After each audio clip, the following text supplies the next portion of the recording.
everyone, welcome back to JPWHU TV. My name is John, your host as always, and I hope you're doing well as I always do. This is weekly live chat episode 24, where you and I discuss everything that's happened over the 7 days. Some football, some just normal news stories and everything. So I hope you guys are keeping well for this week in this very, very cold week. It's very, very cold. It's literally like -2 at the minute out there. It's massively cold. Armo, welcome, mate. You'll be used to this weather being in being in Canada. But as always, guys, this video is, as all the other content, mostly is sponsored by the channel sponsor 3retro.com. Please click the link in the description below that will take you direct through to the West Ham section of their website, where you can purchase, some really nice retro gear, guys, as you can see from the video image up here, along with Admiral, Umbro, Clout and Blue track jacket, polo shirts, sweatshirts, and t-shirts. So go check those out. Any purchases made through the link in the description below, the commission that the channel will normally be getting, I'll be sending directly on to Iron Support Food Banks, the charity in the Newham area that is supporting those that are literally relying on food banks in order to be able to feed themselves and ensure that they're having a good time. Fortunately. So yeah, Armo, you're saying it's -20. I said it's -20. When I said it's -2 here, it's -2 Celsius. So whatever the hell that is in Fahrenheit, what you Canadians use, it's probably around about the same sort of thing, I'm guessing. But yeah, guys, I know there's 8 people watching, and only Armo said hello so far. So please, guys, say hello. It'd be nice if we've got some new subscribers. Um, ah, Armo, yeah, Armo. Some Canadians I know use Fahrenheit as well. So Tony from Ronda and Tony, welcome. It's going to be 30 degrees 30 degrees Celsius in Sydney today. Thanks for the update, mate. Much appreciated, as you're right in the middle of your summer, as we're in the middle of our winter. So, guys, as always, let's crack on things. But obviously, about halfway. This for those that are new to the channel, welcome. By all means, please do click the like button if you're enjoying the video, and also, of course, if you're new to the channel, welcome, and please do subscribe. It's nice to get this counter up a little bit further. Mick, welcome. Hope you're all right, mate. Ben, welcome. Good to see you, fella. Now, so obviously, there's quite a lot of bits of information that were floating around today, specifically to the coronavirus rapidity rate, which looks like it's been stable over last week. It's 0.7 to 1. So basically, in the highly unlikely event that 10 people with coronavirus are out and about, that means that they could spread it onto anywhere between 7 and 10 people. It's been confirmed that 13.5 million people have had their jabs, which is fantastic news. It's not a huge amount. I mean, it sounds a lot of people, but it's not really when you think about it. In the populations of everywhere. But also, there's 13,000 new cases today, which is the lowest it's been for a while. But as I always keep saying, guys, we've still got a long way to go. Now, also, it was interesting to see that the World Health Organization have actually recommended the Oxford AstraZeneca vaccine.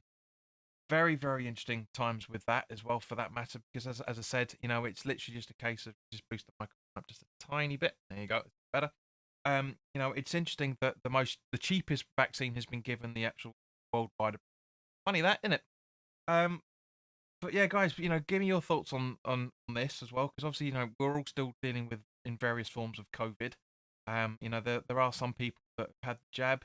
There are some that I've known. There are some people that have passed away as a result of it. Gary, good evening, mate. Hope you keep it right.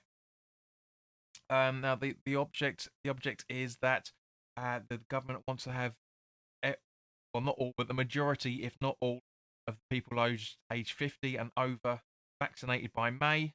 So that includes you, Mick. That includes you. I think, yeah, it will include you, because you. So let us know, Mick, how you've been getting on, if you've had your jab yet. In fact, if you're going to take it, for that matter. So, now, let's say, guys, just interact, ask any of your questions. Gary says, "I've had the jab. I will do anything to end this madness." Spot on, lad. Good to see. Hotel stocks have risen as some UK rivals forced to pay £1,750 for a quarantine stay in a government-registered hotel. Now, as we know about this, know that this came out last week that that people are going to have to quarantine in a hotel if they come into the country, and yeah, it's gonna be a lot of money to do that. If it's and like by the looks of things, it looks like the government are following the Australian way of doing things. I've got a mate of mine who's an Aussie, and anyone that you know who's Aussie will be able to confirm this to you as well. That if you fly over to Australia, you have to do the same thing. You know, it costs twice as much, obviously, for obvious reasons. Um, but yeah, you have to do the same thing over in Australia as well. So it looks like they're copying that model, and it seems to be working over in that neck of the woods. Last I saw. Um, but yeah, so this is the interesting thing. If anybody that comes into the UK and doesn't adhere to the quarantine rules, they could be facing up to a 10 grand fine, and also those that came out earlier a couple of days ago that people could face up to a 10-year jail sentence if they lie on their passenger locator forms, i.e., where they've basically been coming from. So it's very very interesting. It's we're nowhere near out of the woods in any shape. But guys, that's the. I was hoping to have a bit more interaction. There's 10 people watching. Come on, guys, give me your thoughts, not just Gary.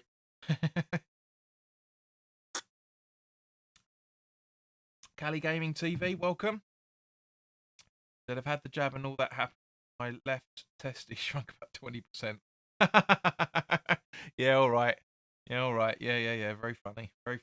Yeah. Spot the teenager in the chat. So yeah, guys. So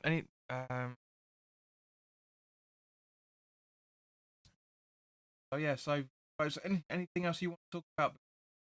We go on to talk about the football. Because obviously we normally we'd have a bit more engagement by now. But nobody's really speaking, unfortunately, which again is understandable because this time last week there was Premier League action on, and tonight is obviously the FA Cup as well. So you really get to know who the real supporters of this channel are when there's football on. Tony says we're having only taken 2 points from 21 available, so top six. The next step for West Ham is just not possible under owners, sadly. Yep, agreed, Tony. Um, because obviously there's a lot to talk about when we talk about the two games, but I absolutely agree with it. Armay says he's loving how I'm posting more on Instagram. Thank you, mate. I hate that platform. I absolutely hate that platform. It's ridiculous. I know you were, Kelly, mate. It was good. It was nice. It was fun.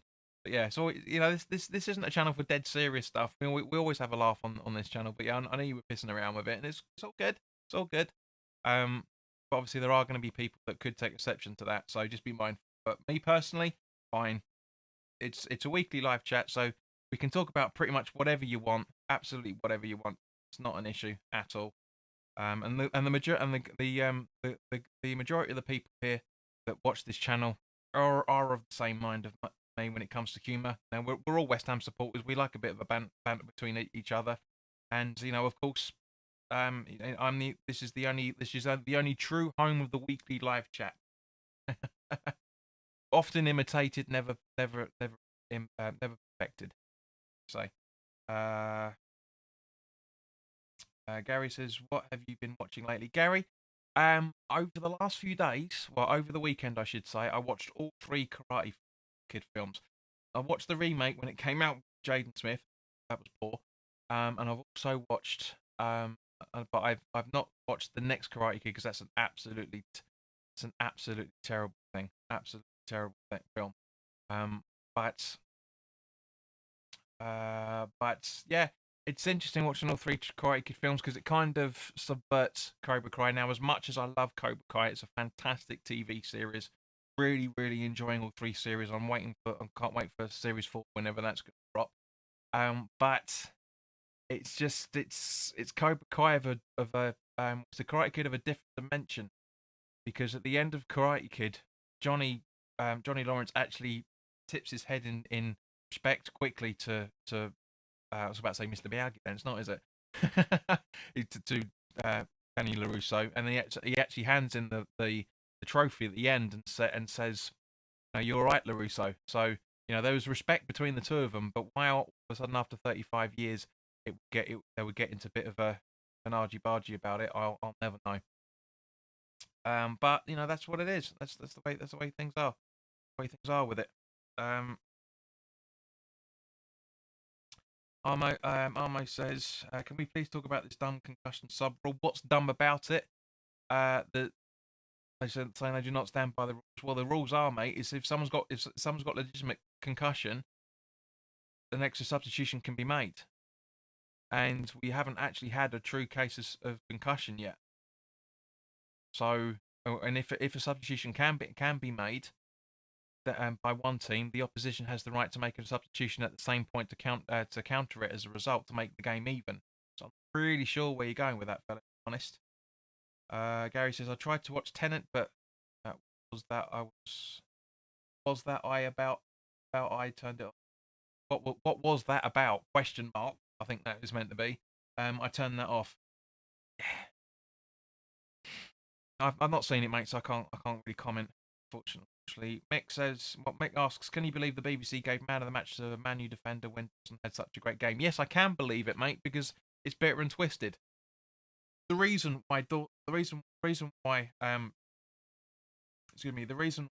Maguire got the man of the match performance was because he was able to connect on every single of our legitimate piss poor long balls.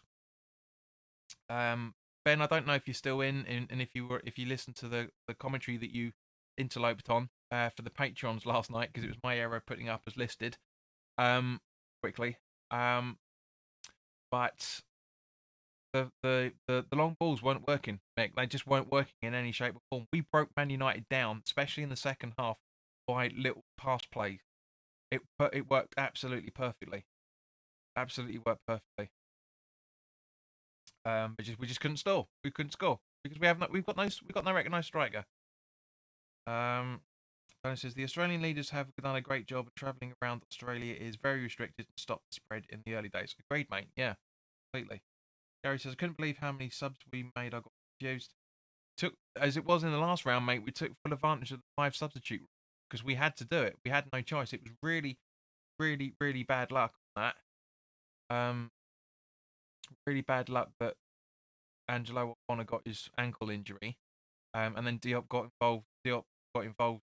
In a head collision with Martial. Not intended. No, either was not intended in any shape. And as a result, Fredericks came on at second half. I mean, let's just jump into it. We're jumping it well ahead of schedule, but nobody else has talked about anything other than football, so we might as well. This is going to be quite a shorter episode by the looks of things. But yeah, Fredericks for me played absolutely brilliantly on the right once again. 2 great performances down the right in the cup. Absolutely nailed it.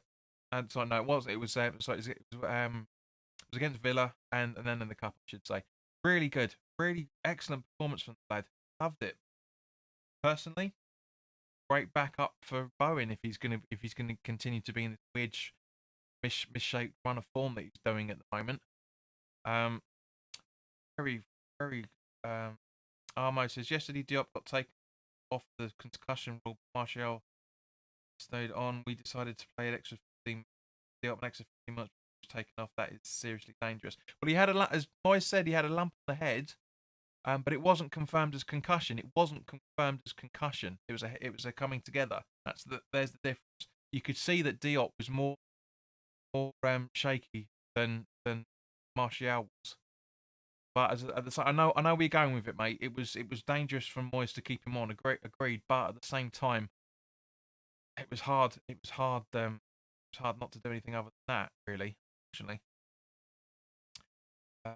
Tony says, if only Allaire would have been that 20 goal strike we need.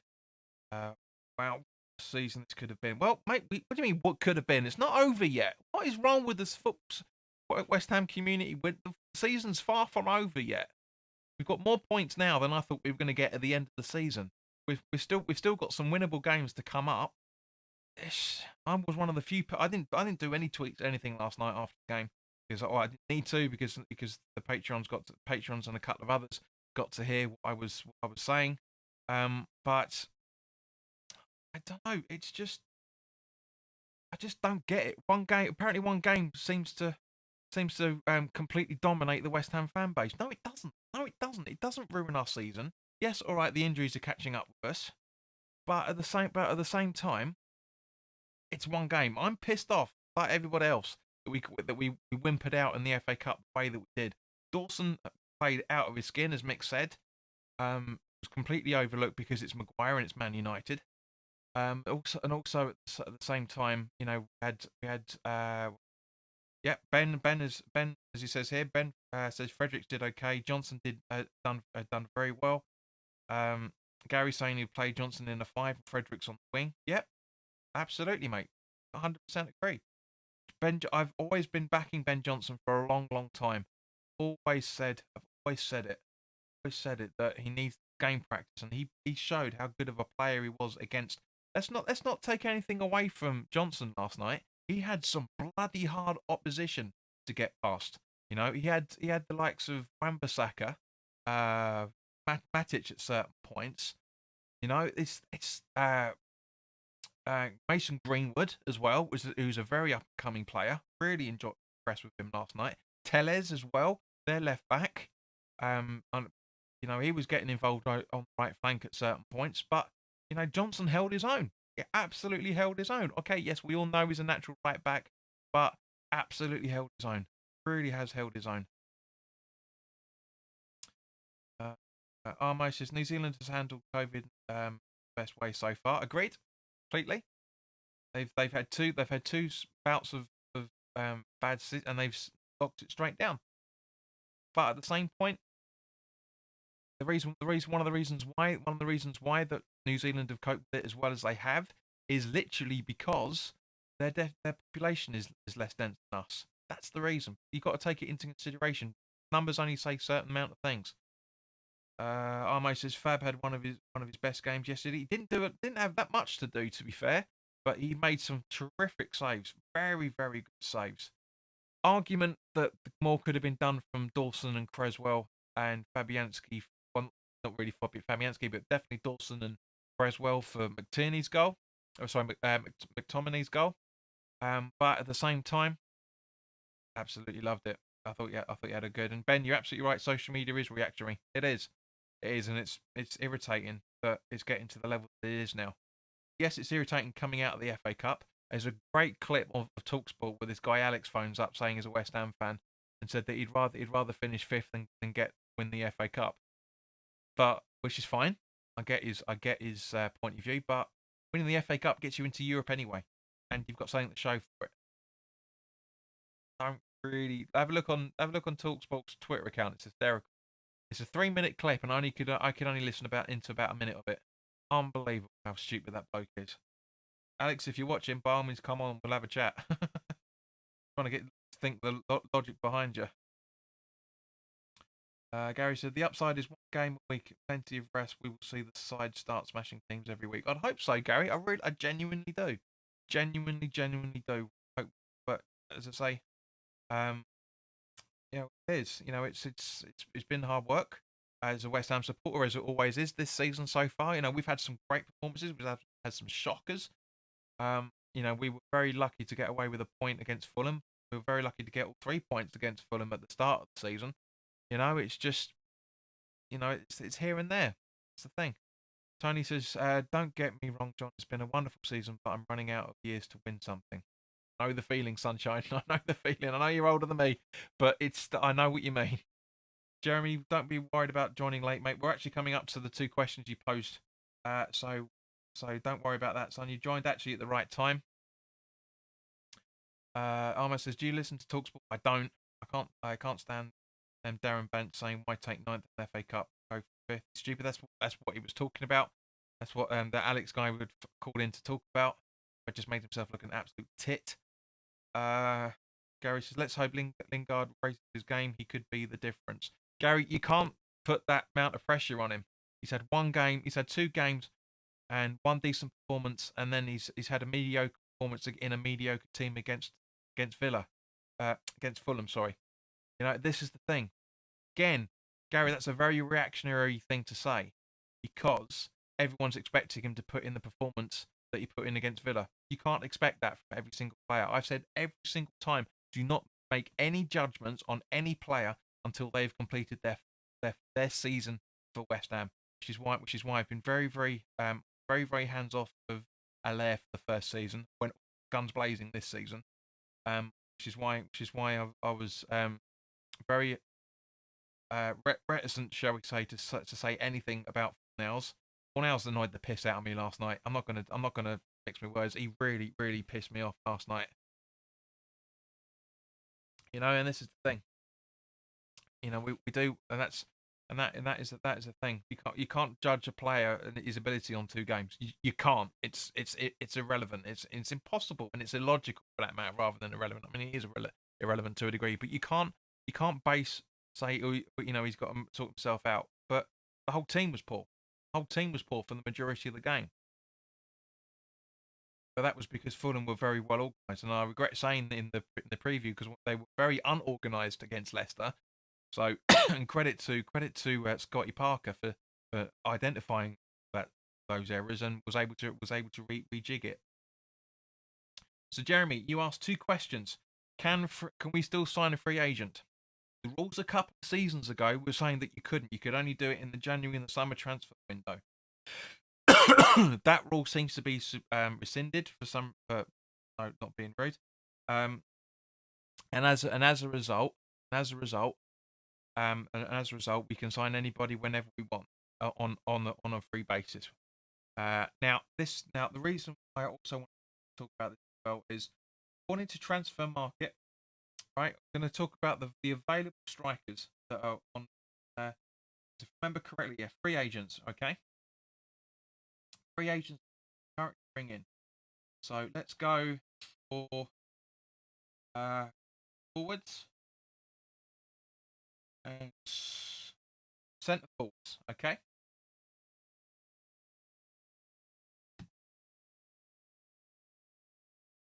Okay, so this is where we need Kent on this. This is where we need Kent on this. So obviously the first one that comes up on the list is Diego Costa.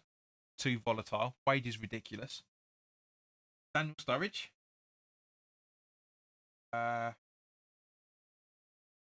Yes and no. I wouldn't take him for his injuries, but very talented player in his day, of course. Alexandre Pato.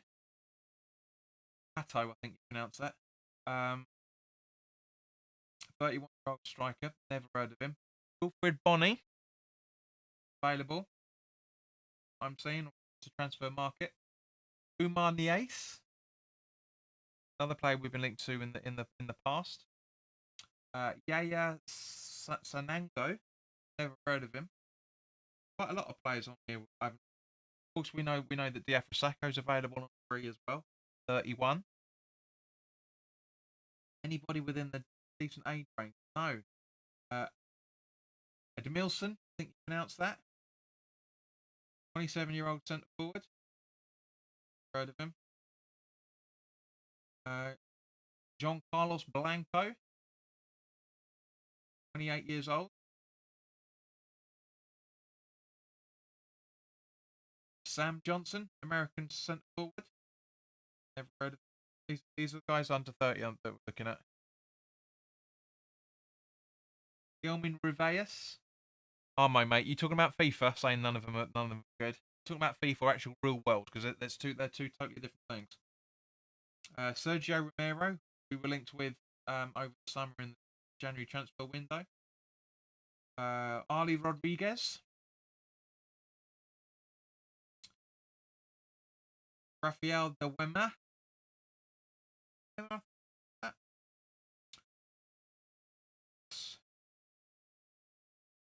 Wang Royal Pok. Back, sorry, I should say. Roland Ugray. Pronounce that. Mykola Jovlagic. That sounds like something out of a Red episode. Iluri. Alright, so let's narrow it down to that age. Okay. Narrow it down to under 23 to 30. Let's narrow that down to 23 to 30.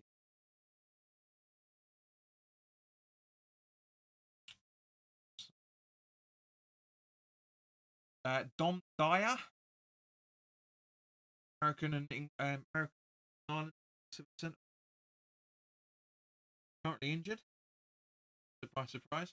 Player Jonathan, Brazilian player. So, Christian Palacios, name we all know, he's 30. Aaron Johansson.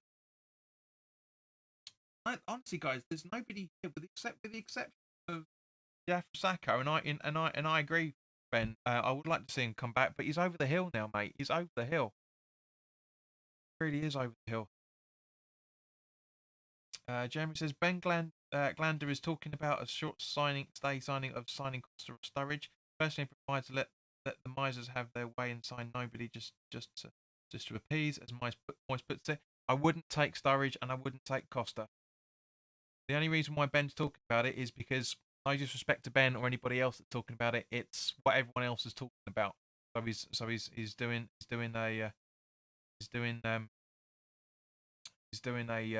that. Now Armo's saying Ahmed Musa, fast player for Foxes.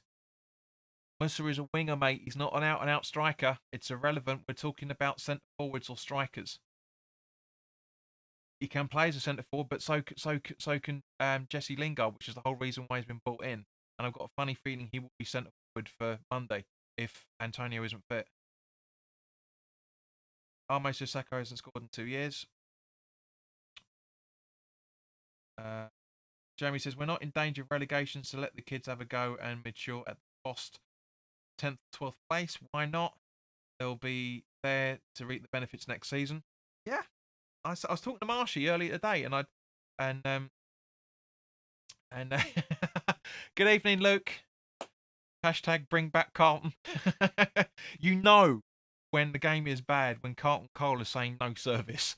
He tweeted last night or during the game. I read it this morning. You know how bad the game is when he's saying there's no outlet. Is it his actual words?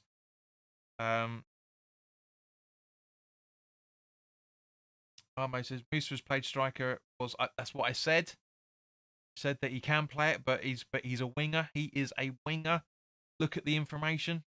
Was Vardy's striking partner along with Aloha? I know, but that's the point. We need a player that can play up on his own. He was alongside signed Vic Watson.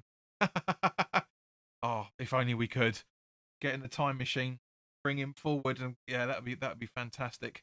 But yeah, he was alongside. We need a player that can sort himself up on his own as it stands, and it's just not going to happen, unfortunately. So yeah, all of those that list of players that I've gone through there, which is between 20 and 29, even the majority of are late 20s, man. It's not looking good. It's not good. There's not many players on here that I recognise, and a lot of guys won't really actually recognise, for that matter. You know, it's absolutely piss poor what's going on here at the minute. Almost his Costa is the best, but no, he wouldn't survive a game with VAR. He wouldn't survive a game. Genuinely wouldn't. Genuinely wouldn't. And Jeremy, your other question about who's getting a risk of suspension. I know why you're asking it, because I know Souček was booked quite a lot in the build up to Christmas.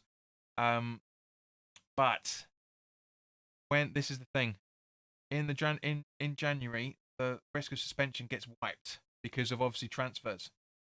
So as it stands at the minute, again, to transfer market.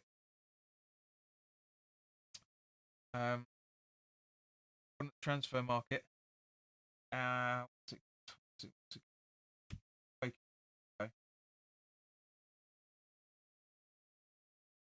Late transfer. Thank God. All right, technically speaking, yes, but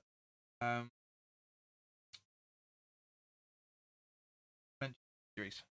No. Risk of suspension. No one. A minute, because if you get up to 5 before January, you get a one game suspension. And as Armo says there, he has 3 yellows. He needs 10 because it's 5 in the first bit and it's 10 in the second. So it kind of gets wiped to a degree. To a degree, the clock doesn't reset. I mean, it does, but it doesn't. It just bumps up. Ben Davies says, I heard. Oh, please, Ben. Really? Why tint the chat with that name? Honestly. Ben says he's heard say that there was interest in signing Costa, but his agent wanted a 30-month deal. Club are only willing to give him a 6-month deal. Yep, because he's money hungry. Money hungry. This is why Chelsea got rid of him, because they didn't want to pay his wages anymore. I don't care what anybody else says. It was blatantly obvious that Chelsea didn't want to pay his wages because of how petulant the player is. And and I said, actually, it's that he got away with a lot because he was at Chelsea, right? And it's a big but if we signed him, he wouldn't last the game because there'd be more focus on him because he's playing for West Ham. He can get away with a lot of the stuff he was able to get away with at Chelsea, if he went to Man United or Spurs, wherever. But don't listen to him, Ben, because again, it's a case of oh yeah, well we tried, but what he wanted was too much money. They wanted too much on the deal. Not for me, guy. Not for me. Seriously, not for me. No, thank you. No, I just no. All right, so guys, give me your thoughts on the Fulham game, the draw. As I said, I thought we were very lucky to get a point out of it, especially with the hoo-ha around sending off and how ridiculous it was. We all said it when we were doing the watch along for those that joined in. We all said it that it was never a sending off at all. So being sent off for a clenched fist was absolutely pathetic, to say the least. Now, Mike Dean's had 2 red cards rescinded in the space of 8 days. Practically, not even that. Yeah, it's about 6-7 days. So, what are the Premier League doing about it? I don't agree to a degree. That the backlash has been as big as it has been in terms of his family. I know his daughter she was getting a lot of grief on Instagram, but apparently people posting death threats smells of a cover up to me. Completely honest with you, because if that was the case, it would have been all over the news. I mean, properly news, not Twitter and all this stuff. I'm saying proper news coverage. You would have seen on Sky. You wouldn't have seen on Sky News, not just Sky Sports News. I don't believe it. I don't believe it in any shape or form. I don't believe it's the backlash has been as strong as it has been. I'm not surprised that there has been backlash on him, because the guy's a cunt. Not gonna mix my words. He is, but he should be retrained, as I've said many times, even with Rick, not counting the conversation we had live on the Facebook account after the game. But it was just, yeah, it's not good. It really isn't good. The man shouldn't be refereeing as it stands at the minute. I don't care how many games he's refereed. He's made loads of errors over the years. People do. But if you make those kind of mistakes in quick succession, under any other circumstances, if you're employed by a multinational company or you're employed by your local garage, whatever, you're sacked for that. You're absolutely sacked for that. So he shouldn't be doing anything further. Armo says boring game, didn't deserve to draw, should have lost. Sheffield is a must-win to get the morale high again. Mate, the morale's high as it is. You can see how people were reacting yesterday. The only people that actually got morale are the youngsters who don't understand the game properly. That's what I was saying earlier about it being, as Ben was saying, about it being very reactionary, because a lot of people can't look at the bigger picture. Genuinely can't look at the bigger picture. Armo says an old dog can't lead new tricks. It's not the same, but I know what you're trying to say, mate. Mike Deek can't learn how to officiate. You know him personally, do you? You know him personally. Of course, if his reputation's on the line, of course he's going to be offered to be retrained. How long that happens for is another matter. Absolute another matter. Ben said the draw was decent, but the display was display was poor. Fulham should have won. They should have done, man. They had a lot. They had a lot of chances. A lot of chances. Way more than I was expecting them to have. Way more than even the West Ham players expected to have. I'm guessing by the other things. Now, so come on, guys. There's 8 people watching, and only 2 people have really talked about the main subject. So come on, guys. Give me your thoughts on this. I know a lot of people have their say on things. That's that's stuff. Thank you for the four likes so far. Much appreciated, guys. Guys and girls. But as I said, it'd be nice to get more people engaged in it. Mick, if you're still here, give me your thoughts, or you tucking into dinner. You and your missus, you and Mrs. Granny Smith. Are you cooking? um. So, but yeah, as I said, it's Sheffield United is not a must-win game in any shape or form. It isn't a must-win game because every game is a must-win game. I know Ryan was taking the piss last night, saying we've got 17 cup finals to go because we're playing Spurs coming up soon, so they're going to start jumping on that bandwagon after their game this weekend. But it's not a must-win in any shape in terms of how a must-win normally would be. Guys, we would normally be round 14th, 15th, saying that it's a must-win game. With 5th now. We've got a very good chance of remaining in the top 10 this season. A very good chance. We still got, as Ben said earlier, we've still got a long way to go, and as a result of this, let's not say every game is any game for that matter is a must win, because we want a win on every show. If a must win is a term that for a game that can make or break a season, yeah. If a game, like for example, if you're 2 points off the relegation zone and you're playing a team 3 points below you, that's a must win. To ensure that you don't get dragged into the relegation fight, that's a must win. 23 games in 5th, highest Premier League total we've ever had so far. Not a must win. Not a must win. Jamie said many have said Fulham were better but lacked the final third punch. She agrees. We didn't lose but never looked convincing. Absolutely agree.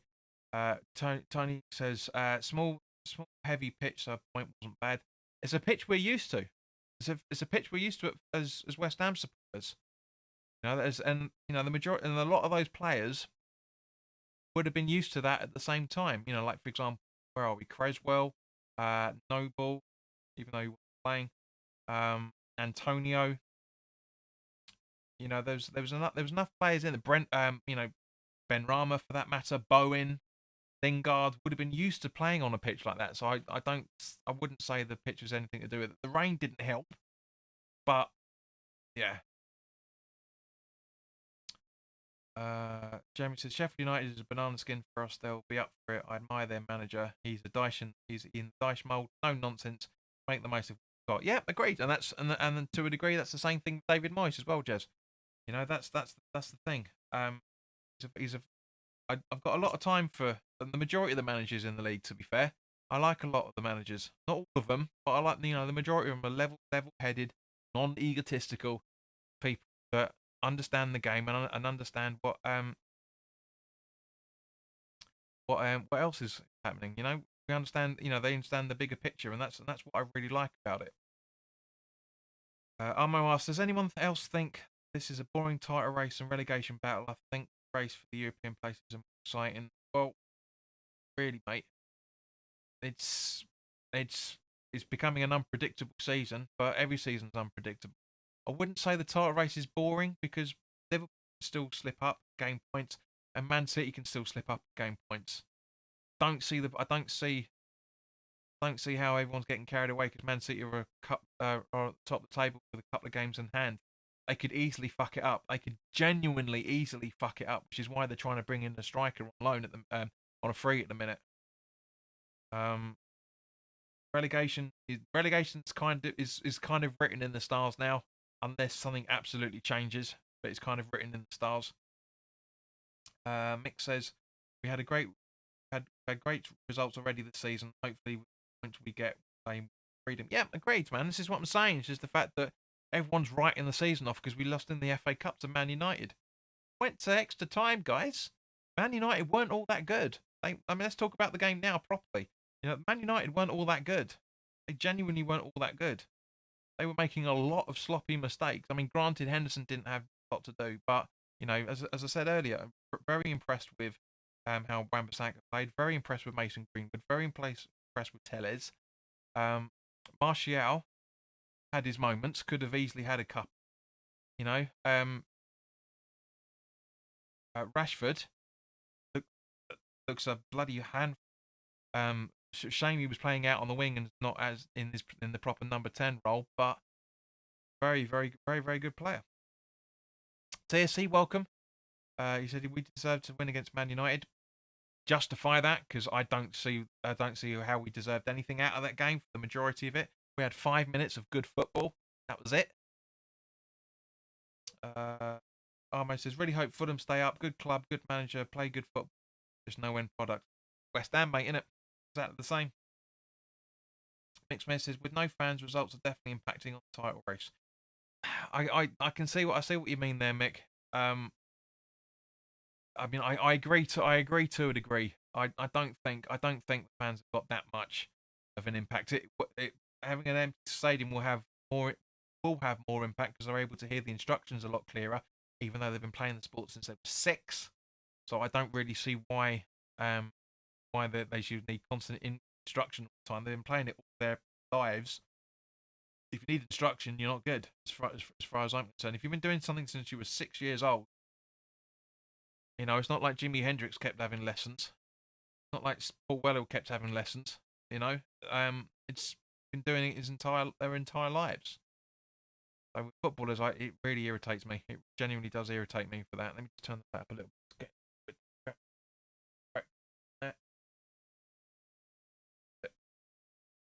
The lights are going.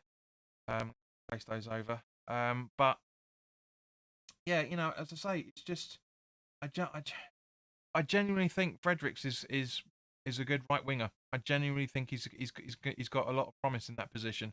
As I say, he did that in Villa. Absolutely shut up Grealish. And he did it when he came on last night. Absolutely, we played much better with him out on the right. Johnson out there as well. 2 very, very good players that I rate a lot. But it's interesting to play that we've always said, the majority of the supporters have always said that Fredericks has got the pace of a winger but can't defend. We've always said that, and he's now showing it. He's actually better suited to be a winger than a right back. So let's keep him in that vein. Let's give Bowen a bit of competition now. Let's see how well Bowen will play, knowing that Fredericks could be knocking on the door at any given second. Yarmolenko, please, honestly, I love the bloke, but he's way too injury prone. He looks like he's gonna be out for a little while. There's talk about this possible ligament injury. I mean, according to Premier League injuries, the website I use for my previews. So I mean, obviously the preview will be going up for the patrons on Friday afternoon, and then for everybody else on Saturday afternoon on YouTube. But as it stands at the moment, Antonio is 50% chance. Diop, Valbuena, and Honor and Yarmolenko, and even Randolph are currently being assessed. Issa and Fabian are 50% chance. Honor and Yarmolenko and Randolph 25% chance of anything, quite frankly. There's no return date yet for on Yarmolenko, obviously, because both of them are due to have scans today, so we have to wait and see what happens with that. Valbuena could be fit for Monday. We'll have to wait and see. And Issa Diop possibly could be as well. So we'll have to wait and see. I know that Moyes has said that he says 100% that Antonio is going to be fit for Monday. I'm not convinced. I'm really not convinced. Regardless of what the website says, I'm not convinced. Guys, let me know your thoughts on this. You don't have to wait for me to tell me to give you instructions to start chatting about things. Give me your thoughts. What do you think about our injury crisis? I mean, it is critical at the minute because but it was just really really bad luck last night. It genuinely was bad luck about how things are at the minute. It genuinely was really was bad luck.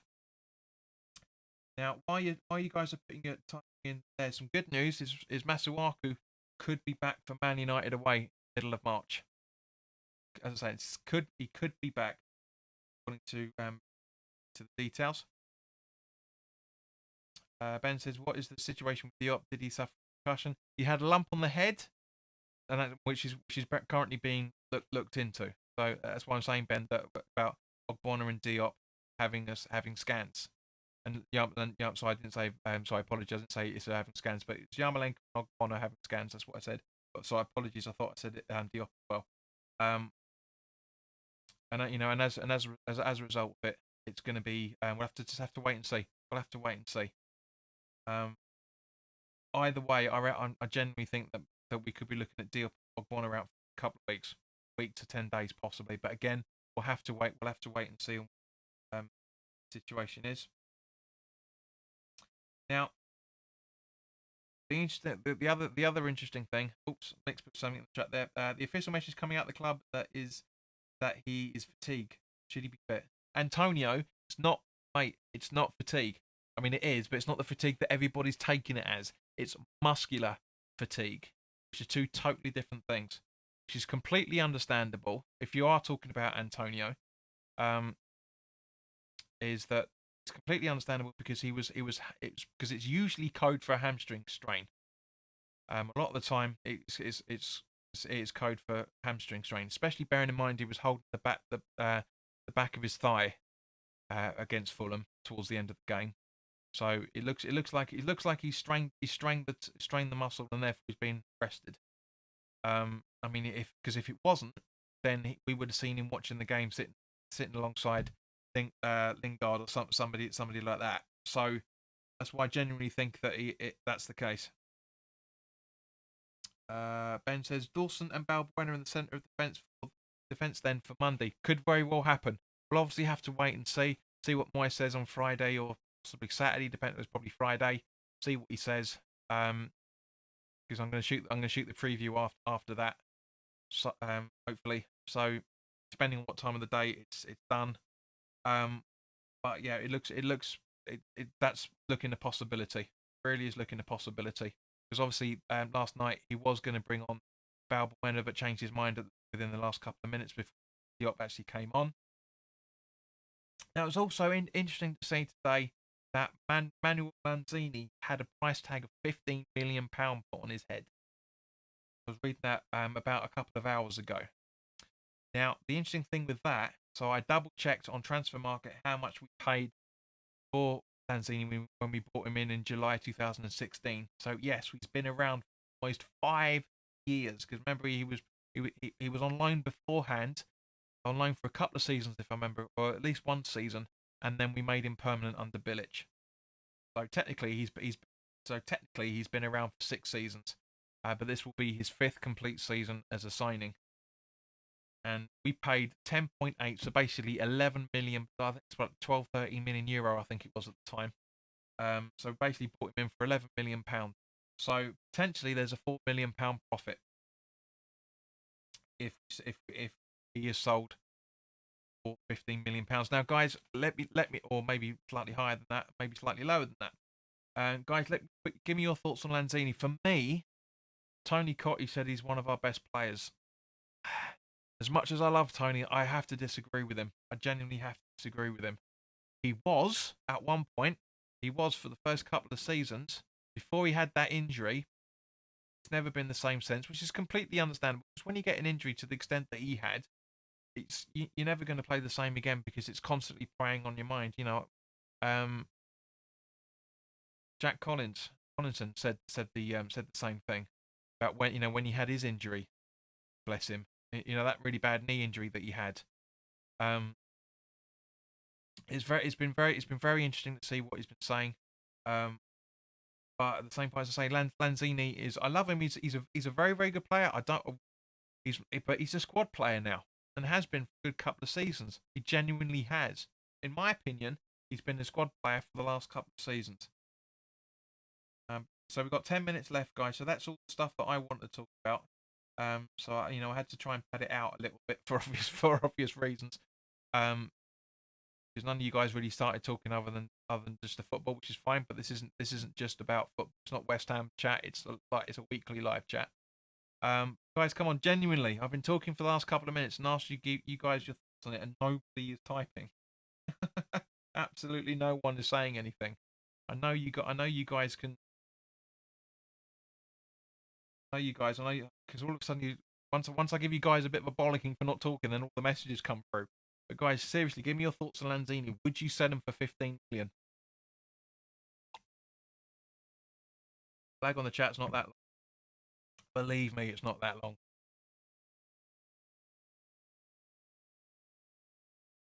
Otherwise, here we go. See, look.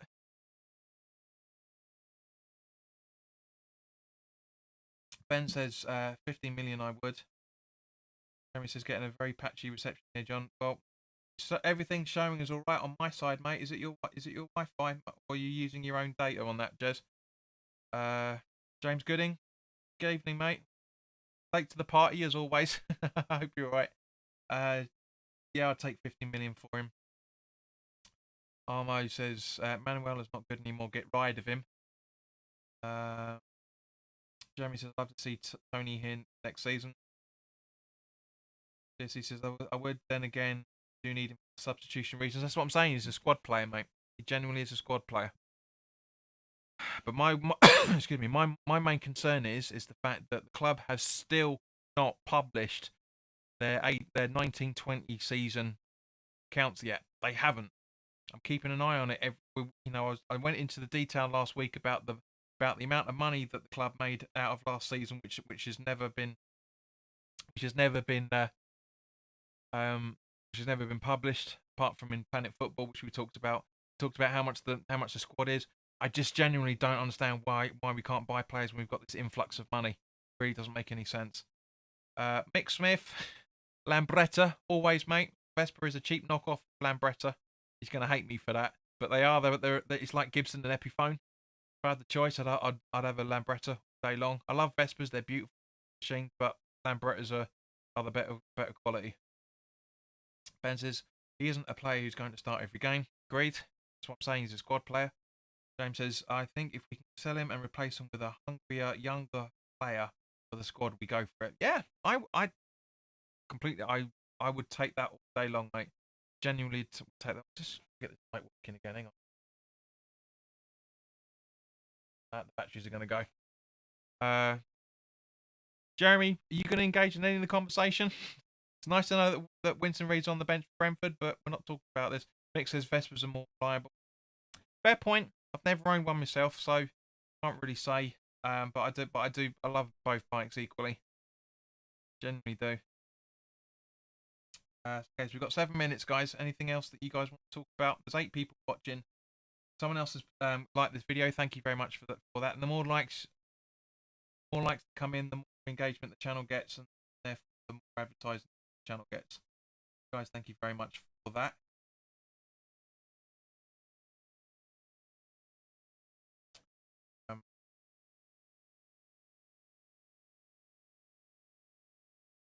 James, do you think? Sorry, James asked. Said, do you think we will sign a striker on a free? We will stick. Club ain't gonna twist. I want us to bring in a striker, but we went through the list, James, earlier of all the players that are available on free, and it's not good pickings. It genuinely isn't good pickings. You're welcome, Jeremy. You don't have to wait to message me on Facebook, mate. You can do it live in the chat, by the way. But yes, 7 likes now. Thank you very much, guys. Much appreciated. But yeah, as I said, we all want West Ham to sign a striker on free, which is why we think it will happen. But in reality, I can't see it. Really can't see us having that. It's a real shame because West Ham have got such potential to do really good things. It's just not happening. It really just isn't happening, and I don't understand why. I really don't understand why they're not doing it. I mean, as I say, I genuinely think They're not going to publish their accounts this season, for last season, I should say. I really think they won't, because this is the latest they've waited over the last few years to publish the account. And bollocks to COVID. You know, I'm going to turn it to Nicky for a second. Then nobody else is blaming COVID at all. Nobody is blaming COVID whatsoever.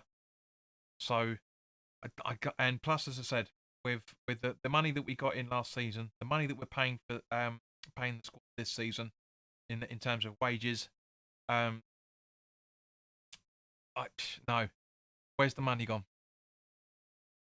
Where's the money gone? I mean, I know that the club is looking to pay off all the debts and stuff with it, which I get, but we're still looking at 50, 60 million pound available, genuinely, and that's including sponsorship money. That really, really is including sponsorship money. Ben says we should have signed a striker in January. I don't know why the club didn't. I know why the club didn't. I know well why they didn't do it. Because Sullivan stopped Moyes from getting the player that he wanted. I guarantee it. Which is why, if you pay attention to what Moyes has said over the last couple of weeks about the January transfer window, and he said very recently as well that he didn't want to risk spending £20 million on a player that he didn't think was right for the club. That is a massive, to me, that's a massive indication that Sullivan wanted to bring a player in that Moyes didn't agree with, and he was about 20 million quid. That's how I'm interpreting that statement, because at the end of the day, guys, within the end of the days, because it would be a no win situation for Moyes, right? Absolutely no win situation for Moyes, because if he went out and just bought anybody, which is what Sullivan's thinking is, right? The players want a striker, let's go and get a striker, and it doesn't work out. It's all Moyes' fault. So if the player becomes good, then Moyes is a genius. But why didn't he do it earlier? Be criticised for not doing it earlier.